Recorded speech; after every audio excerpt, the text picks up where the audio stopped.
Hello everyone, আসসালামু আলাইকুম। So তোমরা যারা এইচএসসি 26 ব্যাচ আসো বা পরীক্ষার ঠিক আগ মুহূর্তে এই ভিডিও দেখতেছো, তোমরা ডেফিনেটলি অনেক বেশি কনফিউজড বা লাস্ট মোমেন্টে এসে রিভিশন দেওয়ার এ টু জেড তোমরা জানতে চাও।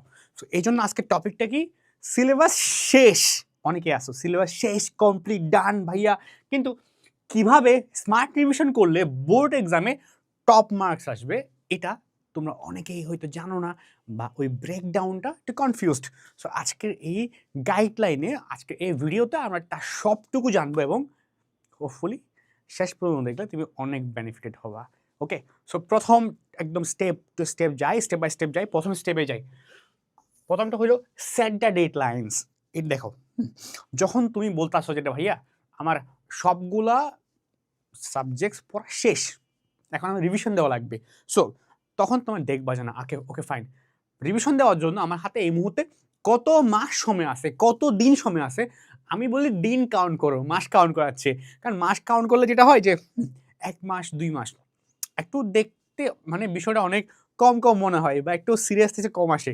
যখন মনে হয় যে না 50 দিন, 60 দিন, 40 দিন, 30 দিন, 10 দিন, তখন কিন্তু সিরিয়াসনেস একদম টপে চলে যায়। না ভাইয়া টাইম তো কম, পড়তে হবে। সো এটাই। সো প্রথমত ডেডলাইন সেট করছে, না তোমার কতদিন সময় আছে, কতদিন সময় আছে, কয়টা সাবজেক্ট রিভিশন দেওয়া লাগবে, সেটা তুমি আগে ফিক্স করো। ডেডলাইন যে না ঠিক আছে ফাইন, 2 মান্থ মানে হইলো 60 দিন সময় আছে, 50 দিন সময় আছে, 50 দিন আমাদের 5টা সাবজেক্ট পড়তে হবে। ঠিক আছে, ডেডলাইন। ওকে, অনেকে ইন্ডিভিজুয়ালি করতে পারো যে 50 যেমন 40 দিন করবো, করতে পারো। Second number point, revision, smart revision দেওয়ার সময় সবচেয়ে যে কনসার্নটা সবচেয়ে বেশি আমার সময় আমারই আসছিল, সেটা হলো আল্লাহ সিলেবাস কি ঠিক হইলো, ঠিক মতো শেষ হইলো তো, আমি কি পারবো, সব তো পারি, স্টিল কনফিউজড, স্টিল কনফিডেন্স পাচ্ছি না, স্টিল এক্সামে নাম্বার পাচ্ছি ঠিকই, তাও কেন যেন ভয় লাগতেছে, আদৌ পারবো তো, পরীক্ষা লিখতে পারবো তো, 90+ আসবে তো নাম্বার, প্লাস পাবো তো, পাস করবো তো। সো এমন বেশ টেনশন, বেশ কনফিউশন আছে আমার, কিন্তু আসছে ভালোই। সো আমি করি কি তখন, ডিস্ট্র্যাক্ট দ্য টেনশন, এর রুলটা ফলো করতাম। মানে এই সব টেনশন কবে আসে জানো, যখন তুমি রিলস দেখো, যখন তুমি ফেসবুকিং করো, যখন তুমি সোশ্যাল মিডিয়া ইউজ করো, বা তুমি কোনো ক্রিকেট ফুটবল খেলতেছো বা এনিথিং, পড়াশোনার বাইরে কিছু করতে, তখন তোমার আসে না। তোমার আসে একমাত্র যখন তুমি পড়াশোনা করতে বসো, পড়ার টেবিলে বসো, তখন দুনিয়া আজগুবি সব টেনশন নিয়ে মাথায় আসে। তখন আমি কি করতাম, আমি যখন পড়তে বসতাম তখন এই টেনশনগুলো আসলে বলতাম ভাই টেনশন ভাই ঠিক আছে তুই পরে আয়, আমি পড়াটা পড়ে নেই, তাও তুই আসিস, আবার আমরা ডিসকাস করবো। তো এই যে মানে তোমার ব্রেনকে সিগন্যাল দেওয়া, এটা আমার টিচার আমাকে বলছিল, আমি কাজে লাগাইছি, ভালো লাগছে পয়েন্টটা আমার। সো আমি শেয়ারিং উইথ ইউ। মানে পড়তে বসতো, টেনশন আসতেছে অনেকগুলো, তখন বলছে না টেনশনের সিগন্যাল দিচ্ছে না, ঠিক আছে ফাইন, টেনশন আসতেছে ভালো কথা, একটু এগুলো পড়ে নেই, এখন যা পড়ার তা পড়ে নেই, পড়া শেষে তাও টেনশন করবো, এখন টেনশন না, এখন পড়ি। So this is how I distracted my tensions. ঠিক আছে, সো তুমি এভাবে ডিস্ট্রাক্ট করতে পারো, তাহলে পড়ার সময় কিন্তু পড়াটা ঠিক হবে। রিভিশন দেওয়ার সময়, পড়াশোনা করার সময় টেনশন তোমাকে আর কোনোভাবে কাবু করতে পারবে না, পড়াশোনা ঠিক মতোই হবে। থার্ড নাম্বার পয়েন্ট হলো নো ভিভিআই টপিক। এটা রিভিশনের মধ্যে সবচেয়ে ইম্পর্টেন্ট। দেখো রিভিশন দিচ্ছ মানেটা কি, দেখো তুমি একটা পুরা সিলেবাসের সবগুলো সাবজেক্ট অনেক পড়াশোনাই করছো, রাইট, কিন্তু সব পড়াশোনাটা পরীক্ষা আসবে না। পরীক্ষার 1 মাস আগে তুমি পড়বা যেগুলো তোমার উইক পয়েন্টস, যেগুলো তোমার সবচেয়ে বেশি ইম্পর্টেন্ট, যে প্রশ্নগুলা, যেই তোমার টপিকগুলা পরীক্ষায় আসার পসিবিলিটি হাই, মানে হাই মানে হাই, সবচেয়ে বেশি। সো সবসময় তুমি আগে জানো যে না পরীক্ষায় কোন টপিকগুলা মানে ভেরি ভেরি ইম্পর্টেন্ট, কোন টপিকগুলা কোন চ্যাপ্টারের, চ্যাপ্টার না কিন্তু চ্যাপ্টার জানবাই, কোন চ্যাপ্টারের কোন টপিকটা সবচেয়ে বেশি ইম্পর্টেন্ট, সেগুলো তোমাকে মার্ক করে রাখা যায়, লিস্ট ডাউন করো যে না চ্যাপ্টার 1 এগুলো, চ্যাপ্টার 2 এগুলো, চ্যাপ্টার 3 এগুলো, এগুলো সবচেয়ে ইম্পর্টেন্ট, এই টপিকগুলো ইম্পর্টেন্ট, এই ম্যাথ টাইপ ইম্পর্টেন্ট, এই কোয়েশ্চেন টাইপ ইম্পর্টেন্ট, এই থিওরি ইম্পর্টেন্ট। আমার এই মুহূর্তে ইম্পর্টেন্ট গুলাই পড়তে হবে। হতে পারে সেই ইম্পর্টেন্ট টপিকগুলো তোমার উইকনেস আছে, হতে পারে সেগুলো তোমার strong zone, anything can happen, but ওই টপিকগুলাই কিন্তু আমার এই মুহূর্তে পড়তে হবে। তুমি সারা বছর তুমি সারা বছর প্রচুর পড়াশোনা করছো, রাইট, প্রচুর পড়াশোনা করছো, প্রচুর কিছু পড়ছো, বাট লাস্ট মোমেন্টে এসে না মানে আলটিমেটলি সব পড়ার সময় থাকে না, লাস্ট মোমেন্টে এসে আমাদের ওগুলাই করতে হবে যেগুলা পড়লে পরীক্ষায় কমন আসবে, যেগুলা পড়লে পরীক্ষায় আমি হাইয়েস্ট মার্ক পাবো। আর কোনগুলা পড়লে আসে যেগুলো সবচেয়ে ভেরি ভেরি ইম্পর্টেন্ট টপিকস। আমি ভিভিআই কেন লিখছি, বিকজ আমি কিন্তু সবসময় ইম্পর্টেন্ট টপিককে ভিভিআই দিয়ে মার্ক করতাম। হ্যাঁ, একটা মার্ক করতে ইম্পর্টেন্ট, একটা হলো মডারেট, একটা হলো ভেরি ইম্পর্টেন্ট। সো এইভাবে আমি ইম্পর্টেন্ট করতাম যেগুলো মোটামুটি লেভেলের, এর থেকে একটু বেশি ইম্পর্টেন্ট মডারেট ইম্পর্টেন্ট, আর এটা করতাম ভেরি ভেরি ইম্পর্টেন্ট। সো বা এটাকে আমি আবার এইভাবে আইকনে করতাম, যে এভাবে দুইটা বেশি ইম্পর্টেন্ট হয় সেগুলোকে আমি 3টা আইকন দিতাম, কিন্তু এগুলো খুব বেশি অনেকে হয়তো করো এই জিনিসটা। So this is how actually we can actually proceed. So এটা তোমরা করতে পারো, তাইলে তোমার শেষ মুহূর্তে গিয়ে এই টপিকগুলো ভালো মতো পড়া হইলো, রিভিশনটা ভালো হয়ে গেল। And the fourth one is active recall. Active recall খুব ইম্পর্টেন্ট। দেখো আমরা তো অনেক পড়াশোনা করি, তাই না? প্রচুর পড়াশোনা করি, কিন্তু সব কি মাথায় থাকে? এই তুমি স্ট্রং জোনের এই যে তুমি ভেরি ভেরি ইম্পর্টেন্ট টপিকগুলো পড়বা, হতে পারে তোমার সবগুলো মনে থাকে না। তো এই যে মনে রাখা, মনে থাকবে কেমনি? তুমি কাজ করতে, আমি টেকনিক অ্যাপ্লাই করতাম, জানো? ওকে ফাইন, যেই মানে সবচেয়ে ইম্পর্টেন্ট টপিকের যেগুলোতে আমরা উইকনেস আছে, যেগুলো স্ট্রং পয়েন্টটা বাদ দিলাম, ওটা আমি ইনশাল্লাহ আনতে পারবো। যেগুলো আমরা উইক জোন, যেগুলো আমাদের উইকনেস আছে, আমি করতাম কি, খাতা নিয়ে একটু পড়তাম। প্রথমবার স্কিম করে পড়তাম, মোটামুটি পড়ে নিতাম, একবার পড়তাম, পড়ার পরে আমি আর এটা পড়তামই না, রাখতাম, রেখার পরে একটা খাতা নিতাম। খাতা নিয়ে আমি এবার কী পড়ছি, ও উইক জোনে কী ছিল, থিওরি কোনটা কী, স্টেপ বাই স্টেপ মনে লিখতাম। অনেকগুলো লিখতে পারতাম, অনেকগুলো পারতাম না, ম্যাক্সিমামে পারতাম না। যখন আমি পারতাম না, যেটা উইক জোন আমার, পারবো না সেটাই স্বাভাবিক, তখন আমি আমার ব্রেনকে প্রেশারাইজ করতাম যে না আচ্ছা, যখন পড়ছিলাম তখন কি ছিল, সেটার মিনিং কি ছিল। ব্রেনকে দেখো, আমি কিন্তু সেটা পড়ছি একবার, আমার ব্রেন কিন্তু সেটা একবার দেখছে, সেটা একবার সাউন্ড মানে সে জানছে, বাট যখন সে লিখতে যাচ্ছে তখন সে মনে করতে পারতেছে না, তখন সে লিখতে পারতেছে না। দ্যাটস হোয়েন তুমি তোমার ব্রেনকে প্রেশারাইজ করো যে না তোর মনে করতে হবে, পড়তে হবে, ট্রাই।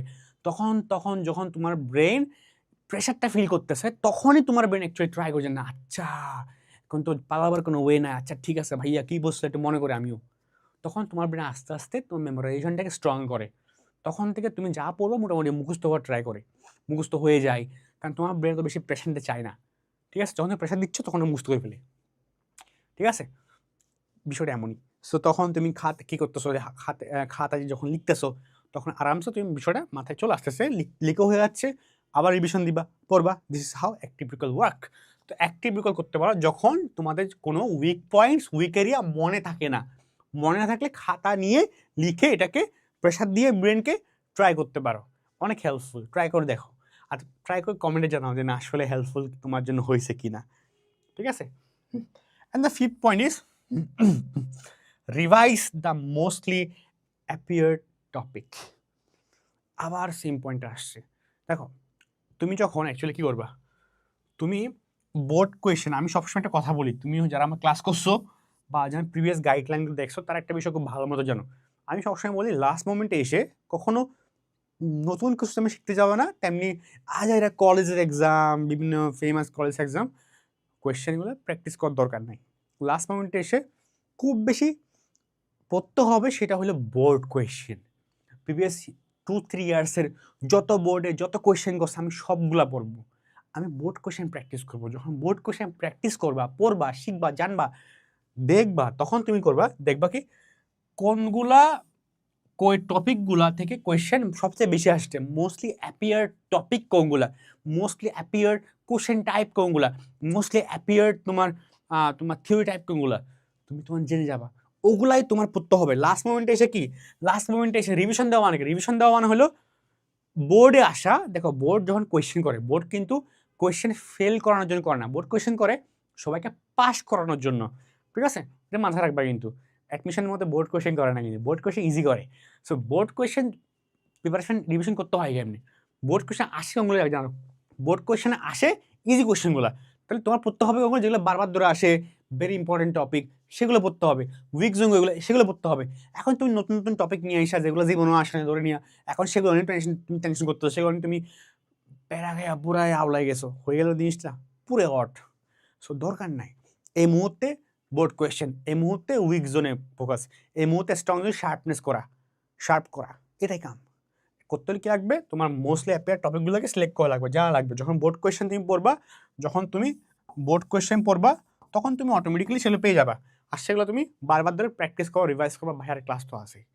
ওকে, আর তোমরা যদি চাও জানা ভাইয়া মোস্টলি অ্যাপিয়ার টপিক কোনগুলা, চ্যাপ্টার ওয়াইজ, সাবজেক্ট ওয়াইজ, বলেন, কমেন্টে জানাও, রেসপন্স পাইলে ইনশাল্লাহ ট্রাই করতে পারি। মানে ওই যে চ্যাপ্টার অ্যানালাইসিসটা আমি কন্টিনিউ করতে পারি। আমি করতেছি না, একমাত্র প্রপার রেসপন্স পাচ্ছি না, কারণ করবো তোমার দেখবা না, কোনো রেসপন্স নাই, তাহলে এটা কাইন্ড অফ লাগে যে অর্থিত মনে হয় না। ইনাফ রেসপন্স পাই ইনশাল্লাহ। কিন্তু লাস্ট ওয়ান, মডেল টেস্ট দেওয়া। তোমরা অনেক পড়াশোনা করো, তোমরা প্রচুর পড়াশোনা করো ভাই, তোমরা পরীক্ষা দাও না। আমার একটা ভুল ছিল আমার 19-এ, যে আমি না অনেক পড়তাম, এক্সাম দিতাম না কখনো।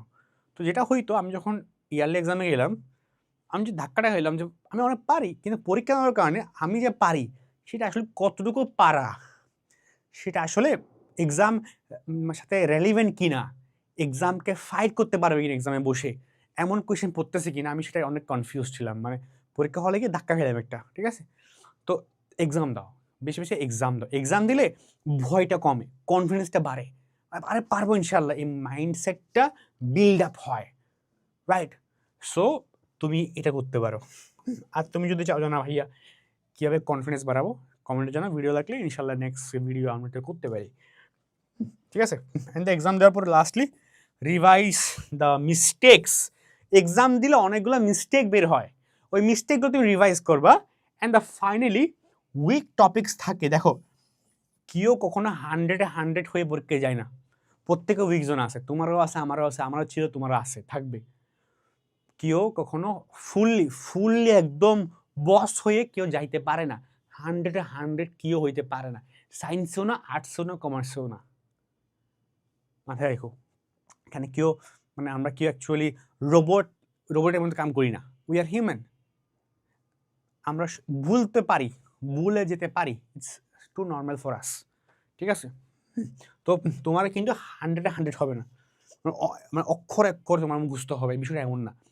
তোমার উইক পয়েন্টস থাকবে, তোমার ভুল হবে, so we need to correct them, আমরা একদম ভুল হবে না তা না, আমরা চেষ্টা করব যত বেশি কম ভুল করা যায়, ভুলটা যত কমিয়ে আনা যায়, উইক পয়েন্টসগুলো, উইক এরিয়াসগুলো যত কমানো যায়, এটাই। সো হোপফুলি রিভিশনে এই টেকনিকগুলা।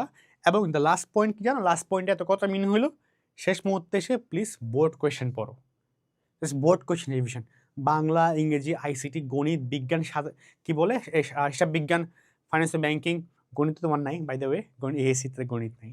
সো যা কিছু আছে সব কিছু বোর্ড কোয়েশ্চেন পড়ো। কোনো কলেজের so call tough question, hard question করে নিজেকে জাজ করতে যেও না, একটা বোর্ড কোয়েশ্চেন দেখো কত ইজি হয়, ঠিক আছে। তো বোর্ড কোয়েশ্চেনগুলো শেষ মুহূর্তে পড়ো, দ্যাটস ইট।